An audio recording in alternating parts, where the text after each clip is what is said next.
नमस्कार, देश देशांतर में आपका स्वागत है। आपके साथ मैं हूं घनश्याम उपाध्याय। देश देशांतर में आज बात करेंगे कचरा प्रबंधन और जन भागीदारी की। हमारे सामने सबसे बड़ी चुनौती है कचरे का निपटान। असल में कचरा प्रबंधन एक देशव्यापी समस्या है। देश भर में कचरा निपटारे के लिए कई प्रयोग किए जा रहे हैं। हर रोज हजारों टन की मात्रा में फेंके जा रहे कचरे से होने वाला प्रदूषण इतना बढ़ गया है कि हमारी लाख कोशिशों और पाबंदियों के बावजूद भी इससे होने वाली समस्याओं का समाधान नहीं मिल पा रहा है। आज स्थिति ये बन चुकी है कि जैसे जैसे हम स्वच्छता और स्वास्थ्य के प्रति जागरूक होते जा रहे हैं, उसी गति से इसकी बुनियादी बातों को दर्शाने वाले नागरिक कर्तव्यों से कोसों दूर भाग रहे हैं। ठोस अपशिष्ट प्रबंधन नियम के अनुसार कोई भी व्यक्ति खुद से उत्पन्न कचरे को अपने परिसर के बाहर, सड़कों पर, खुले सार्वजनिक स्थलों पर, नाली या जलीय क्षेत्रों में ना तो फेंकेगा और ना ही जलाएगा और ना ही दबाएगा, लेकिन इस नियम की धड़ल्ले से अनदेखी भी होती है। तो आज जानेंगे कि कचरे के निपटान का सही तरीका क्या है, इसकी अनदेखी से पैदा होने वाली समस्याएं हमारे लिए और आपके लिए कितनी विषम है, और इस कचरा प्रबंधन में हमारी और आपकी जिम्मेदारी कितनी इंपॉर्टेंट है, कितनी अहम है। इन्हीं तमाम मुद्दों पर बात करने के लिए मेरे साथ बेहद खास मेहमानों का खास पैनल जुड़ रहा है। मैं परिचय आपका करा दूं। मेरे साथ जुड़ रहे हैं डॉक्टर सुनील पांडे, निदेशक हैं पर्यावरण और अपशिष्ट प्रबंधन प्रभाग, टीआरआई से। सर, स्वागत है आपका। अवतार सिंह भी जुड़ रहे हैं हमारे साथ, मेयर हैं उत्तरी दिल्ली से। अवतार जी, स्वागत आपका। शुरुआत सुनील जी आप ही से करते हैं। कचरा प्रबंधन हो या फिर ठोस अपशिष्ट पदार्थों का निस्तारण हो, सर, इन पे हम कई बार बातें करते रहे हैं, कई बार सुझाव भी सुझाए गए हैं, लेकिन असल में क्या हम समझ नहीं पा रहे हैं कि असल में कचरा प्रबंधन है क्या, ये निस्तारण हमें कैसे करना है। सर, समझाइए हमारे व्यूवर्स को असल में कचरा प्रबंधन होगा कैसे। एक्चुअली प्रॉब्लम क्या हो रहा है कि जो ठोस कचरा प्रबंधन है शहरों में, इसको अभी तक हम सेंट्रलाइज लेवल पे करने की कोशिश कर रहे थे, जहाँ की सारा कचरा कलेक्ट करके एक जगह ले जाके उसको प्रोसेस करें जी। और इसमें प्रॉब्लम क्या हो रही है कि जो है, अगर नागरिक आपका कचरा सेग्रीगेट नहीं करता है और उस पर फोकस नहीं रहता है कि नागरिक कचरा सेग्रीगेट करें और उसको सेग्रीगेट करके जो कचरा हम वहीं उसको वो प्रोसेस कर सकते हैं उसको वहीं करें, तब तक ये समस्या बनी रहेगी। और काफ़ी जगह पे, काफ़ी शहरों में ये इस समस्या का समाधान किया है, और लोकल रेजिडेंट वेलफेयर एसोसिएशन है या हाउसिंग सोसाइटीज़ के जो एसोसिएशंस हैं, उन्होंने जो है कचरे को जो अपने यहाँ अपने कॉलोनीज़ में जो है ट्रीट करने की, प्रोसेस करने की कोशिश की है और उसे खाद बनाई है। और जो है बाकी कचरा जो बच जाता है वो एनीवे रिसाइक्लेबल होता है, वो रिसाइकलिंग के लिए लोग ले जाते हैं। लेकिन अभी हमारा देश बड़ा है, काफ़ी सारे शहर हैं, 5000 छोटे बड़े शहर हैं, तो एक थोड़ा सा चल रहा है, लेकिन धीरे धीरे जो है बाकी शहरों में भी फैल रहा है। तो ये जो है प्रॉब्लम है कि जो है कचरा जो है लोकल जो प्रोसेस हो सकता है वो लोकल प्रोसेस अगर कर दिया जाए तो काफ़ी सारी समस्या इसमें ऐसे ही खत्म हो जाएगी। ठीक है, हमारे साथ मेयर साहब भी जुड़े हुए हैं। अवतार जी, असल में आप तो इस मैकेनिज्म को, इस प्रक्रिया को बहुत नजदीक से समझते होंगे, रोज का आपका वास्ता है। सर, असल में अगर कचरे का सही निपटान नहीं हुआ तो वो कौन सी दिक्कतें हैं, जो कौन सी समस्याएं हैं जो हमारे और आपके सामने आती हैं, जिनको समझना बेहद जरूरी है इस निस्तारण से पहले।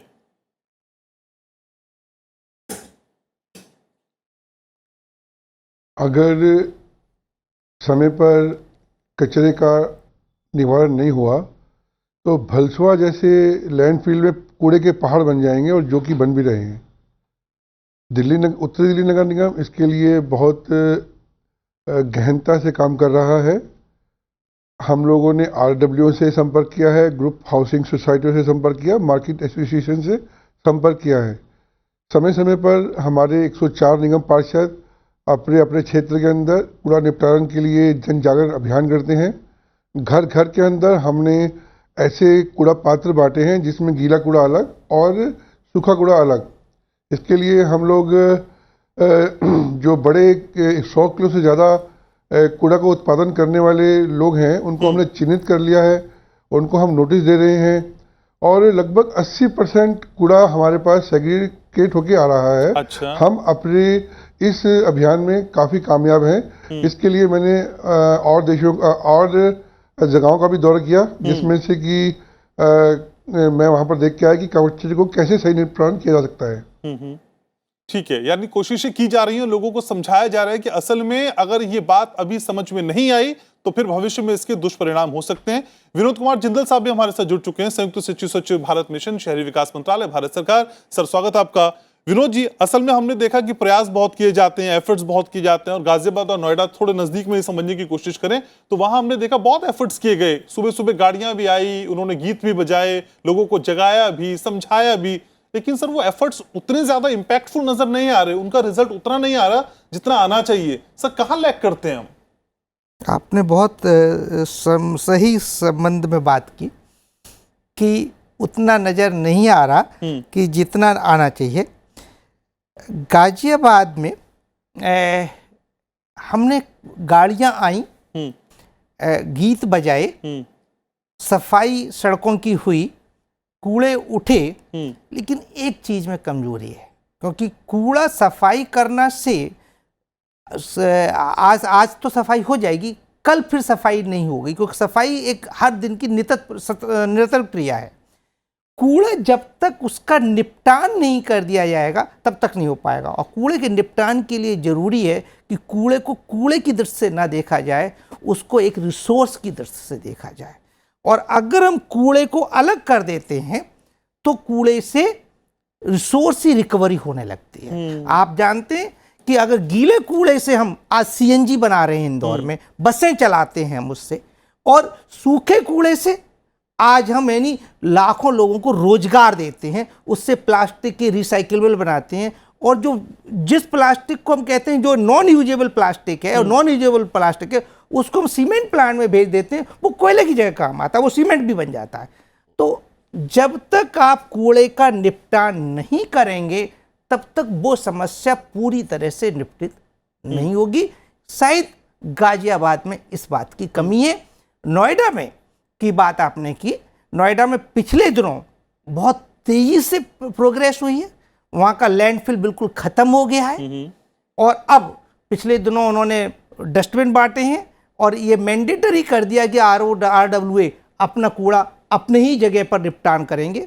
मुझे लगता है कि अगले 2-4 महीनों में जिस तरह के वहाँ का प्रशासन तेजी से काम कर रहा है, आपको बहुत विजिबल डिफरेंस नजर आएगा। तो सर, हमें मेन एलिमेंट ये समझना होगा कि असल में सफाई करना अलग चीज है और कूड़े का निस्तारण करना अलग चीज है। बिल्कुल सर, हम क्या मिक्स कर देते हैं दोनों चीजें? बिल्कुल, हम ये समझने लगते हैं कि अगर हमने सारे कूड़े को इस शहर से सफाई कर दी और उठा के यानी नेलफिल पे डाल दिया तो हमारा कूड़ा सब शहर साफ हो गया। नहीं, वो तो फिर जैसे कि अभी मेयर साहब ने कहा कि आप यानी गाजीपुर वाले जैसे लैंडफिल को बना रहे हैं, और उस कारण आप यानी समस्या को और बड़ा बना रहे हैं। जो समस्या छोटी सी थी उसको क्यों आपने वहां की सारी हवा खराब कर दी, वहां का सारा पानी खराब कर दिया, वहां की सारी मिट्टी खराब कर दी, और आपने केवल क्या किया कि आज जो काम 50 पैसे पर किलो में हो सकता था वो 2.5 रुपए पर किलो में होगा। तो निपटान तो करना पड़ेगा, अगर आप नहीं निपटान करेंगे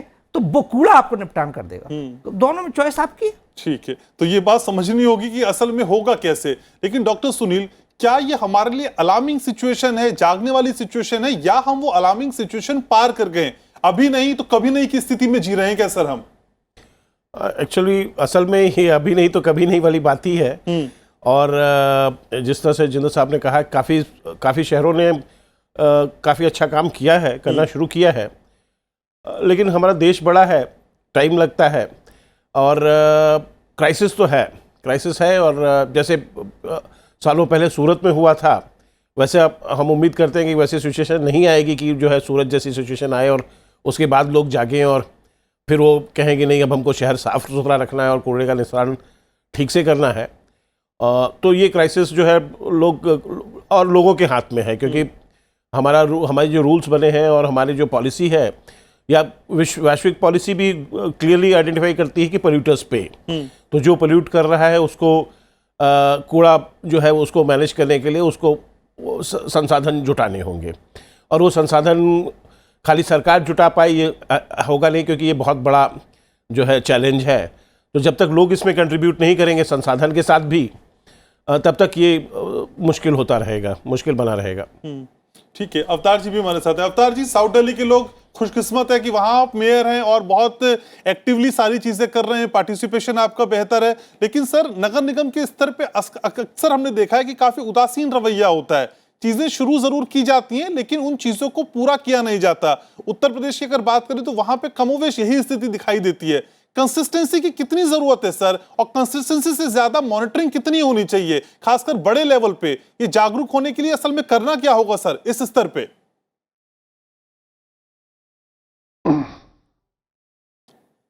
एक तो मैं नॉर्थ दिल्ली का मेयर हूँ, साउथ दिल्ली का नहीं। ओके सर, ठीक है। और संसाधनों के साथ जागरूकता सबसे बड़ी आवश्यकता है। जब हम लोग अपने घर से कूड़े को सेग्रीगेट करके भेजेंगे तो हमें आगे उसकी आवश्यकता ही नहीं पड़ेगी। इस बात के लिए हम लोग हर रोज जन जागरण अभियान चलाते हैं। हमारे जो एएसआई हैं, हमारे जो सफाई कर्मी हैं, उनको हमने हर बात के लिए ट्रेन किया है। मैं इस काम के लिए सूरत और इंदौर दोनों जगह होकर आया हूँ। दोनों जगह पर जो सेग्रीगेशन का काम है मैंने बहुत नज़दीक से देखा है। हमने उस तर्ज के ऊपर दिल्ली के अंदर भी 3 जोनों के अंदर स्मार्ट अपना वार्ड को बनाने की हमने शुरुआत की थी। करोल बाग के अंदर, केशवपुरम के अंदर, रोहिणी के अंदर।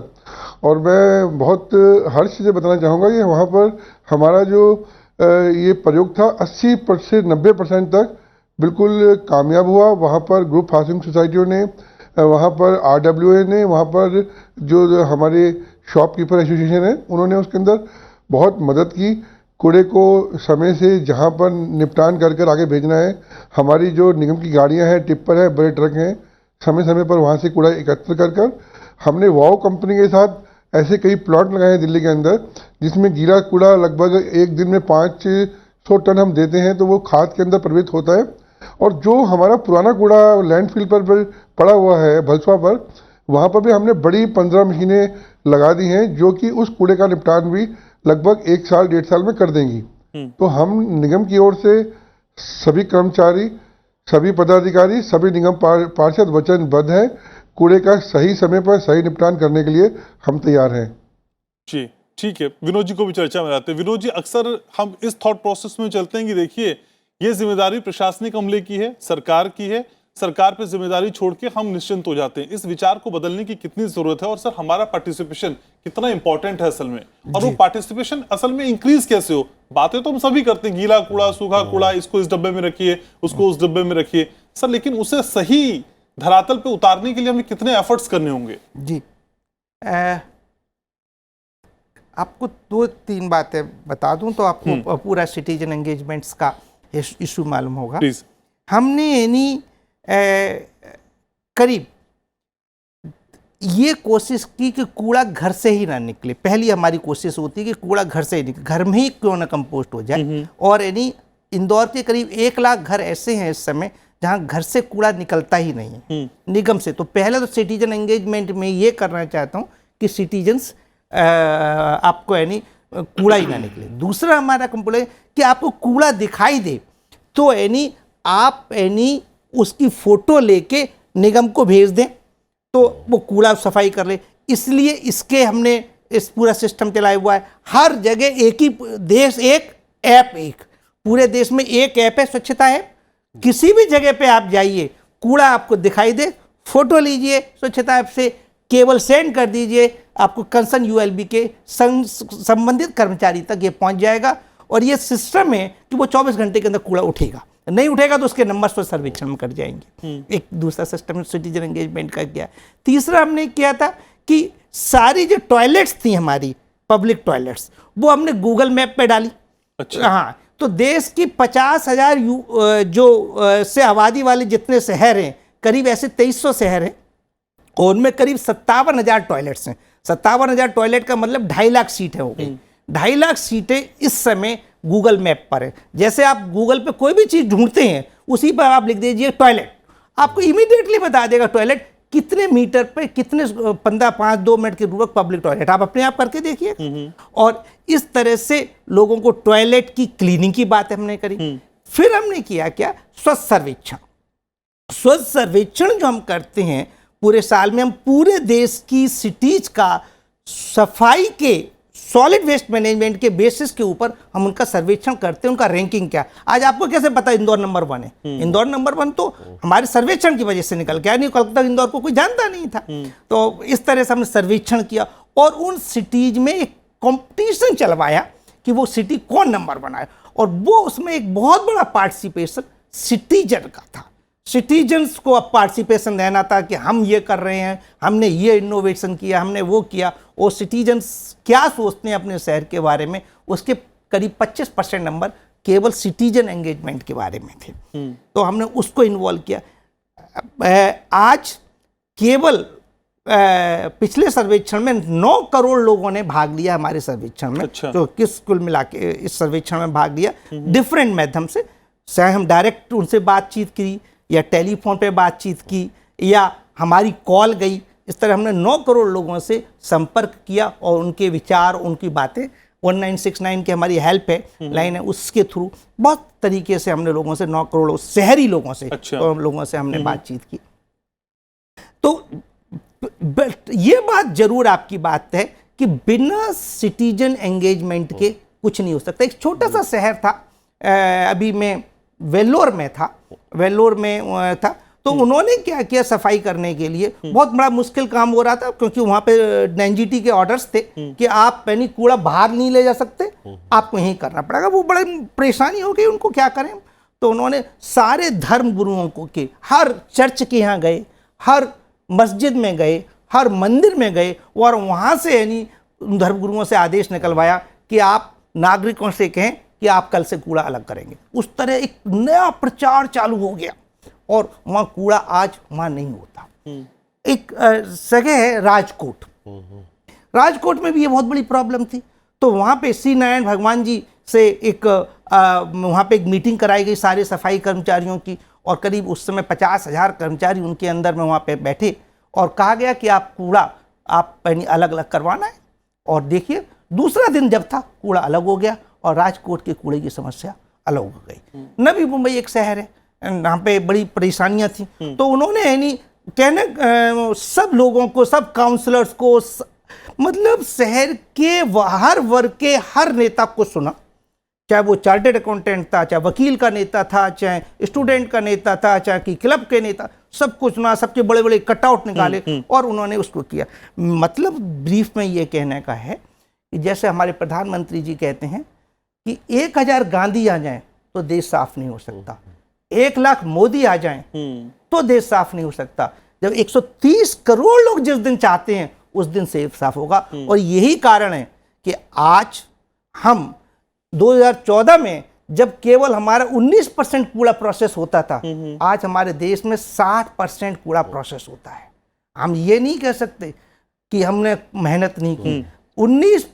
5 साल में 60% पे हम ले आए हैं। जापान दुनिया के किसी भी देश को देख लीजिएगा, 25 साल 20 साल लगे उनको साफ होने में, हमने 5 साल में 99% कलेक्शन कर लिया है। ठीक है, लेकिन आंकड़ा ये भी बताता है कि रोज उठाए जाने वाले कूड़े में केवल 57% कूड़े का ही निस्तारण देश भर में हो रहा है सर। हाँ, आज 60% है, वो 57% की 2 फिगर है। ठीक है, लेकिन डॉक्टर सुनील, असल में जो ठोस अपशिष्ट प्रबंधन नियमावली 2016 है वो कहती क्या है? वो कौन कौन से गाइडलाइंस है, वो कौन कौन से निर्देश हैं असल में जो हमारे व्यूवर्स को, हमारे देशवासियों को, हमको और आपको जानने चाहिए, उसके बारे में कुछ बताएं सर। अगर आप नियमावली देखें 2016 की, तो सबसे इम्पोर्टेंट उसका मुद्दा ये है कि जो है नागरिक को वेस्ट सेग्रीगेट करना है, सोर्स पे सेग्रीगेट करना जो है सबसे इम्पोर्टेंट बताया है। नागरिक हो, चाहे वो बड़े व्यावसायिक संस्थान हो, चाहे वो नॉन कमर्शियल संस्थान हो, उनको सोर्स पे कूड़ा सेग्रीगेट करना है। जैसा मेयर साहब ने बताया, अगर वो 100 किलो से ज़्यादा जनरेट करते हैं तो उनको अपने यहाँ ही उसका निस्तारण करना है और कॉरपोरेशन उनका कचरा नहीं उठाएगा। और बाकी जो है नागरिकों को जो बाकी के जो हाउसिंग सोसाइटीज़, कॉलोनीज़ वगैरह हैं, वो जहाँ तक हो सके वो कंपोस्टिंग जो है अपनी कॉलोनी में करें। किसी वजह से अगर वो कंपोस्टिंग अपनी कॉलोनी में नहीं कर पा रहे हैं तो कोशिश ये रहे कि कम से कम वार्ड के भीतर कर ले उसका ट्रीटमेंट। और जो इम्पोर्टेंट उसमें एस्पेक्ट है वो ये है कि जो है एक यूज़र फ़ी का प्रावधान किया गया है कि जो अगर आप कूड़ा जनरेट करते हैं, अगर आपको कॉरपोरेशन की हेल्प चाहिए तो आपको यूज़र फी पे करनी है। काफ़ी जगह जो नागरिक अपने आप ही कूड़ा प्रबंधन कर रहे हैं अपने लोकल उसमें, वो उनको कॉरपोरेशन यूज़र फी में छूट भी देता है, और जो है अदरवाइज जो है यूज़र फी को पे करना है उनको। और जो है फिर वो जो है ट्रीटमेंट और प्रोसेसिंग के बारे में जो है बताया है कि कैसे जो है आप कंपोस्टिंग कर सकते हैं, क्या क्या ऑप्शन है आपके पास। आप बायोगैस बना सकते हैं, गीले कचरे से आप कंपोस्टिंग कर सकते हैं। बड़ा अगर सेंट्रलाइज प्लांट आपको लगाना, जैसे काफ़ी जगह, जैसे यहाँ पे भी पूर्वी दिल्ली में पॉपुलेशन डेंसिटी बहुत ज़्यादा है, तो कई बार पॉसिबल नहीं होता है कि आप जो है हर कॉलोनी, हर उसमें जो है एक ट्रीटमेंट प्लांट लगा सकें। तो उसमें आप एक सेंट्रलाइज प्लांट भी प्लान कर सकते हैं, जैसा जिंदल साहब ने कहा, बायोगैस प्लांट, जिसमें जो है आप उसको कंप्रेस्ड नेचुरल गैस में कन्वर्ट कर सकते हैं, जो कि इंडस्ट्री भी यूज़ कर सकती है उस फ्यूल को, आप बसेस में भी यूज़ कर सकते हैं। और एक बार अगर आपने अपना गीला कचरा मैनेज कर लिया तो आधा जो है आपका, आधे से ज़्यादा प्रॉब्लम आपका सॉल्व हो गया, क्योंकि सूखे कचरा को अगर आपने गीले कचरे में मिक्स नहीं होने दिया तो सूखा कचरा अपने आप ही कलेक्ट करने वाले आपके पास आ जाएंगे और ले जाएंगे। ठीक है, यानी शुरुआत में कुछ प्रिकॉशंस लेके आप जो बड़ी दिक्कतें हैं उनको कम से कम तो कर सकते हैं। बिल्कुल। अफ्तार जी, असल में जो कूड़ा लाने वाले कॉन्ट्रैक्टर होते हैं उनको किस तरह से प्रोत्साहित करने की जरूरत है? वो ज्यादा से ज्यादा कूड़ा लाएं, इस बात पे उनकी पेमेंट होनी चाहिए, या ज्यादा से ज्यादा कूड़े का निपटान करके आए, इस बात पे उनकी पेमेंट होनी चाहिए? सर, असल में क्या इस तरह की कोई कोशिशें भी हो सकती हैं प्रैक्टिकली में देखें?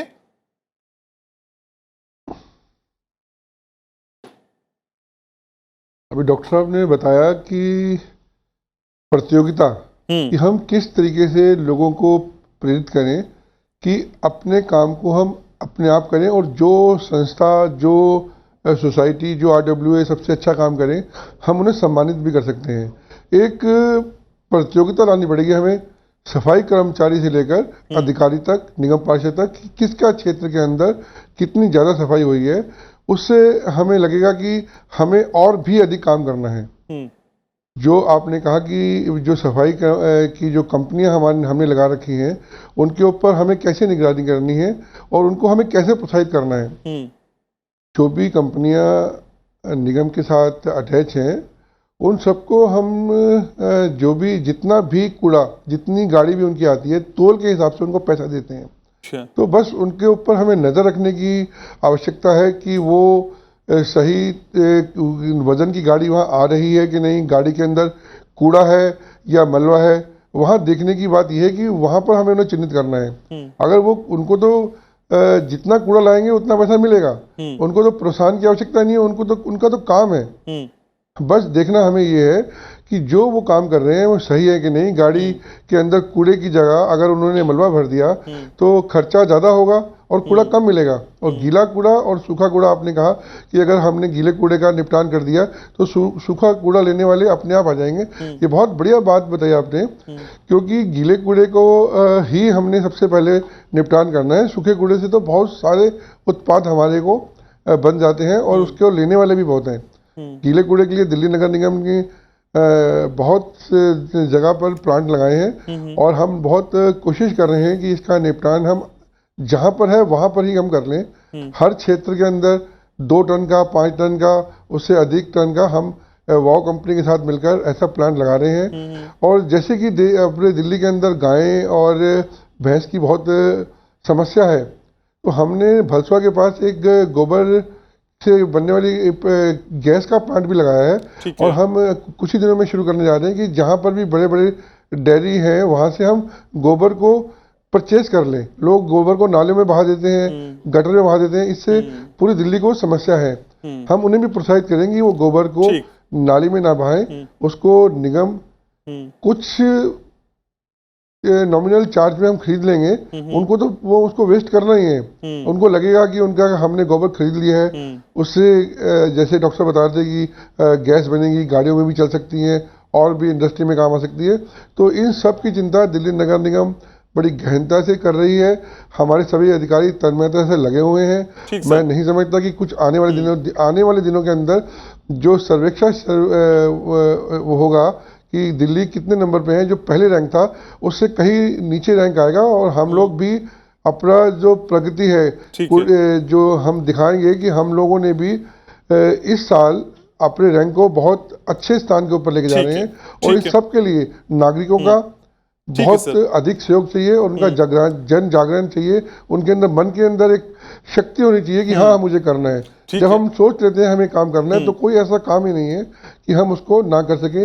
ये तो केवल कूड़ा प्रबंधन की बात है। ठीक है, तो एक सोच से शुरुआत की कम से कम जरूरत है। और जिंदल साहब, जिस कॉम्पिटिटिव फीलिंग की बात आप कर रहे थे वो यहाँ पे इस चर्चा में भी दिखाई दे रही है कि मेरे साथ भी प्रतिबद्ध है कि देखिए हमारी रैंकिंग में सुधार होगा। लेकिन सर, गीले सूखे कूड़े के साथ मैं ई कचरे पे भी बात करना चाहता हूँ। उसको लेके कितना संवेदनशील होने की जरूरत है? असल में हम इस बात पे गर्व तो कर लेते हैं कि हमारे देश की आबादी से ज्यादा हमारे यहाँ लैपटॉप, कंप्यूटर्स, टैबलेट्स हैं, लेकिन इस ई कचरे की तरफ हम उतने सेंसिटिव नजर नहीं आते हैं सर। क्या देखिए, ई कचरा में की प्रोसेसिंग होना बहुत जरूरी है। ई कचरा अगर सेफली प्रोसेस नहीं होता तो इसमें ऐसे जहर नाले में निकल जाते हैं जिससे पूरा का पूरा जल खराब हो जाता है। दूसरी तरफ इस ई कचरे की प्रोसेसिंग प्रॉपर हो जाए तो उससे ऐसे पदार्थ, मटेरियल्स मिलते हैं जो बहुमूल्य हैं। इनफैक्ट उनमें कुछ ऐसे पदार्थ भी हैं जिनका मैं साइंटिफिक नेम नहीं बता पाता था, कि जो इन वर्ल्ड में विलुप्त हो चुके हैं, केवल उस रिकवरी के माध्यम से ही मिलते हैं। अच्छा। ऐसे एक छोटा आंकड़ा बताऊंगा आपको, ज्यादा मुझे नहीं, करीब 1 टन से अनसाइंटिफिक से प्रोसेसिंग होने से करीब 25,000 रुपए मिलते हैं। अगर वो ही साइंटिफिक तरीके से अगर हम करें तो हमें करीब 7.5 लाख रुपए मिलते हैं। ठीक है, यानी कि एक शुरुआत करने की जरूरत है। समय सर थोड़ा मेरे पास कमी है, बहुत शुक्रिया, शो को वाइंड अप करना होगा। लेकिन इस पूरे मामले की तरफ संजीदा होकर सोचने की जरूरत है, और न सिर्फ सोचने की जरूरत है बल्कि जरूरी और सख्त कदम उठाए जाने की भी जरूरत है। देश देशांतर में आज के लिए बस इतना ही। आप जानते हैं कि आप हमारा कार्यक्रम YouTube पर भी देख सकते हैं, जहां पे आपके सुझाव का, आपके रिएक्शंस का हमको इंतजार रहता है। तो देश देशांतर में आज बस इतना ही, कल फिर होगी मुलाकात। तब तक के लिए देखते रहिए राजसभा टीवी। नमस्कार।